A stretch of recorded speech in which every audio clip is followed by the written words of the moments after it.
India's Freedom Struggle, the First Phase, Part 4. Indian National Congress.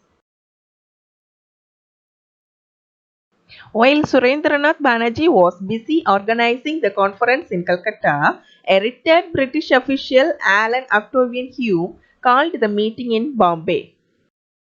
He wanted to create an association which would be under the supervision of the British and would let the government know of the demands of Indian people. He wanted to prevent another nationwide outbreak like the one that took place in 1857. The meeting convened by Alan Octavian Hume was held at Goguldas Tejpal Sanskrit College from 28 to 30 December 1885. This became the Indian National Congress. It was attended by 72 delegates from all over the country. The 72 delegates were Umesh Chandra Banerjee, Dadabhai Nauroji, Ferosha Mehta, Bedruddin Tyabji, S. Subramania Iyer, Dinshaw Vacha, Kashinath Trimbak Talang, P. Anandacharlu, M. Veera Raghavacharya, Gopal Ganesh Agarkar, N. G. Chandavarkar, G. Subramania Iyer, Rahmatullah Sayani. Main aims of the Congress were to bring together leaders from all parts of the country to discuss problems related to India. to form an action plan to get concession from the British. The early nationalist phase. During the first 20 years of the Congress, the early nationalists dominated the party.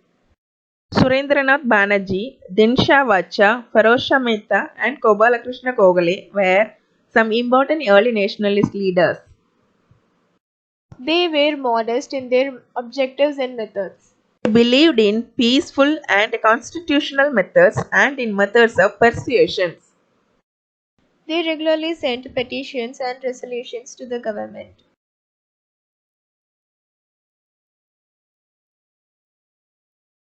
British attitude towards the Congress. The British were favorably inclined towards the Congress during the early years of its formation. Some British officials even attended Congress session and actively participate in the discussion. However, soon the British turned hostile towards it. They began to openly criticize the Congress. They realized that instead of becoming a means to contain the anger of the masses, the Congress was becoming the center of Indian nationalism. The assertive nationalist phase. The failure of the early nationalists to achieve political reforms brought forth new trends in the Congress. The new group of leaders were called Assertive Nationalists. They were led by Lala Lajpat Rai, Bal Gangadhar Tilak, Bipin Chandra Pal. Popularly they were known as Lal Pal Pal.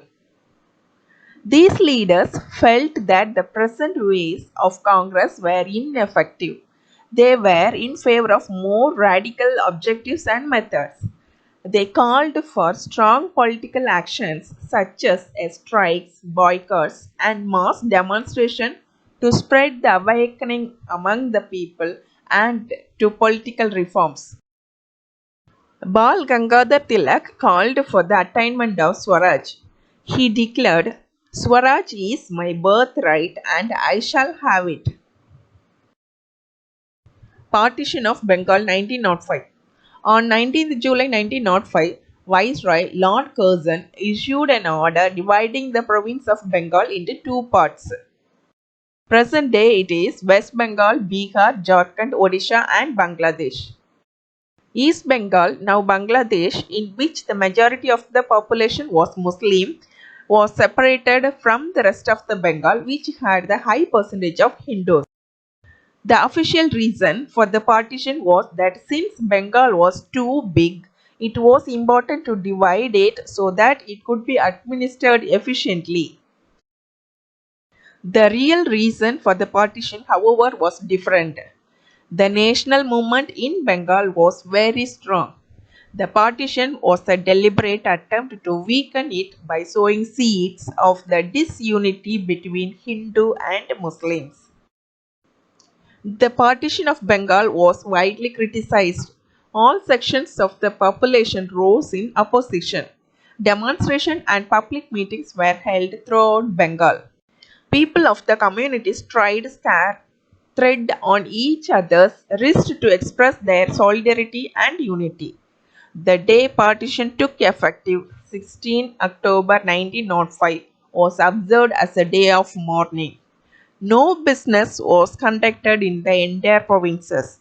The national movement, instead of weakening, became more organized, radical, and mass based. Swadeshi and boycott. The partition of Bengal gave rise to two new methods of struggle, Swadeshi and boycott. Swadeshi literally means one's own country. It was aimed at popularizing goods manufacture in India so that Indian industries could prosper.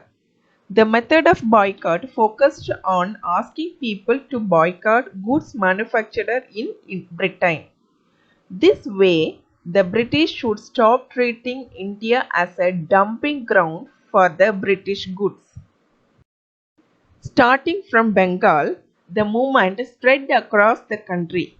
People boycotted British goods and began to use India-made goods. At some places, huge bonfires of foreign cloths were organized. People who wore clothes made from cloth manufactured in Britain were criticized.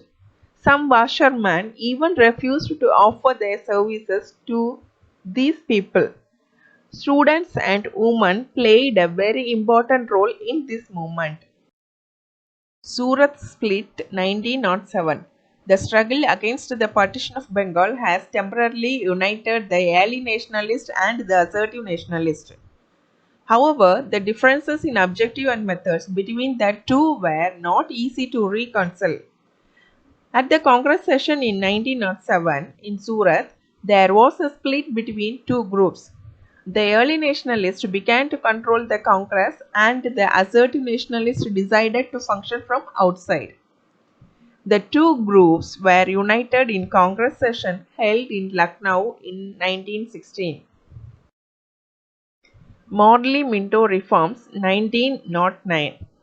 To pacify the early nationalist leader, the government announced the Indian Councils Act, popularly known as Modli Minto reforms. Their main features were more members were to be inducted into the Central Legislative Council and the Provincial Legislative Councils. A system of separate electorates was introduced. The Muslims were grouped into separate constituencies from where only Muslim candidates could contest elections. This was done to specify the leaders of the Muslim League, which had been formed a few years earlier.